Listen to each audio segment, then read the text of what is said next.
and welcome back once again to After the Credits. Today we finally got around to seeing something fairly new. It's been out a couple weeks, might be close to a month, I'm not sure. No, I don't think it's quite been a month. Maybe. I think it came out like towards the end of August or start of September, and we're almost at the end of September now, so maybe a month. But either way, I finally got around to seeing it because it's still in the theater. Yes, I actually went to the theater finally again. And that is When the Bough Breaks. Now, I remember seeing a preview for this a while back when I was watching one of the other thousands of films that I've reviewed on here. And I was like, oh, that looks like it could be interesting. So I put it on my list of potential things to watch. And then when it came out, I was kind of like, wait, what is this about? Because I honestly couldn't remember it. And I read a short synopsis of it, and I was like, yeah, that's not ringing to me at all. So I was like, well, it was on my list of potential watches, so something about it caught my attention, so let's check it out anyway. So I went and saw it, and I quickly remembered what it was in the preview that I liked about it, but at the same time, I don't know why I put it on my list of things to watch, because I kind of knew what to expect from it, and that was that it was going to be very long and drawn out and kind of boring, taking way too long to get to certain things, and I was right. So I kind of checked out for most of the movie, unfortunately. So for those of you who don't know what the movie was about, it's about this couple. This is a pretty much all black cast, I believe, except for like a handful of people at the guy's work, but the main characters are all African American. And I do have a reason for bringing that up, but I'll mention that in a few minutes. So this guy and his wife can't conceive a child, so they've gone to a fertility clinic, and they've gathered like eggs from her, semen from him, whatever, and they're looking for a surrogate to carry their child. So they go through some interview processes and whatnot, and they find a woman who they think is a right match for them. She really wants to be a surrogate to help out someone else in need, so they agree to let her be the surrogate. Turns out that her boyfriend is sort of abusive, so the guy kind of gets a little up in arms about that because this is their last viable embryo, and if they lose this one, they're done. They can't, there's no more surrogates, there's nothing they can do. They just won't have any children.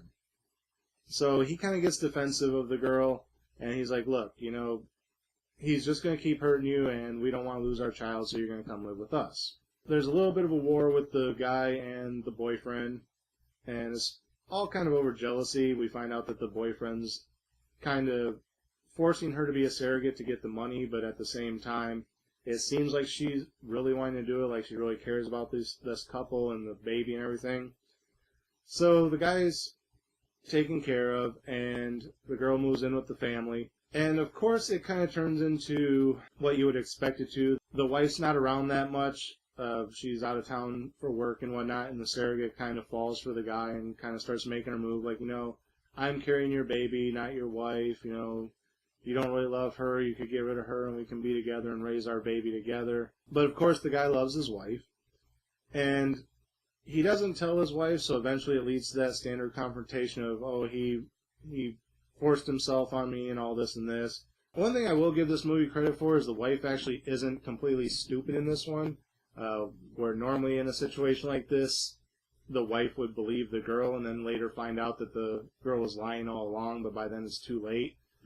But in this one, the wife's like, look, I sort of believe you, or I want to believe you, but, you know, there's more going on here than what you're telling me. So he opens up, tells her everything that happened, and the girl goes missing. So they're trying to locate her because she still has the baby. And they go and talk to the agency, and they're like, oh, you know, it's sad, but occasionally it does happen. Sometimes the nut cases slip through, whatever. But you really have no legal repercussion here because in the eyes of the law, as long as she's carrying the baby, it's her baby, and she has to legally give up the rights to you guys before you're legally the parents, even though it's your embryo and your sperm. They go on this hunt of trying to track her down, eventually finding her. She has the baby, then disappears again, then there's another confrontation trying to get the baby back, blah, blah, blah. And it really just plays out about how you would expect it to. You may be saying, you know, all of this sounds really familiar, and that's really why I brought up that most of the players in this are African American, is because I really feel like I've seen this movie before, but not with this cast. It seems like something I've seen before, starring probably a dominantly white cast, and this just kind of seems like a all-black cast remake, kind of like what they recently did with Annie and things like that, where they're kind of taking old white movies and recasting them with black people. Another perfect example is Peoples, I think it was, or Meet the Peoples or whatever, where it was just kind of a black cast version of Meet the Parents. So yeah, this seemed really familiar to me. Like, as I'm watching it, I'm like, oh, this is so long and drawn out and nothing's really happening. And I kind of know where everything's going to go because I've seen, if not this movie before, something similar to it. So I honestly don't know if this is a remake. It might be. I don't care enough to look into it. Yeah, that's the only reason I brought up that it was an all-black cast, is because I feel like I've seen this movie before, but probably with white people in it. So what did I think of the movie overall? Like I said, it was about what you expect. If it sounds familiar to you, it probably is. You can probably guess everything that's going to happen in it, because I did. There's no real major twist. Anything that was supposed to be a twist just isn't. Not much else to say about it other than that. So what would I give it as far as a star rating? I'd have to give it, I don't know, maybe like a 2.5. No. Honestly, I gave Rob Zombie's 31 a 2.5, and I actually kind of enjoyed that more than I enjoyed this. At least that one kind of, even though it was predictable, it kind of kept you entertained to a degree, where this one was just kind of like so predictable, and the drawn out parts where more stuff could have been happening. It's just kind of like, get on with it already. So yeah, I think I'm going to just give this one a 2. It's a standard movie. It's possibly something that's been remade with a different cast to appeal to a different audience, and it wasn't that good. It looked like, from the trailer, it looked like it was going to be more than what it was, and it ended up being what I expected. Like I said, I don't know why it ended up on my possible movies to watch list, but it was, so I watched it, and here's my review of it. Hey, you gotta have something for the bottom 12 list at the end of the year, right? Can't just see everything I like. So yeah, that's basically it. Give it a 2. Nothing much else to say about it other than that, so that's it for this episode. Again, as always, thank you guys for watching. Remember to like, comment, subscribe, share the video.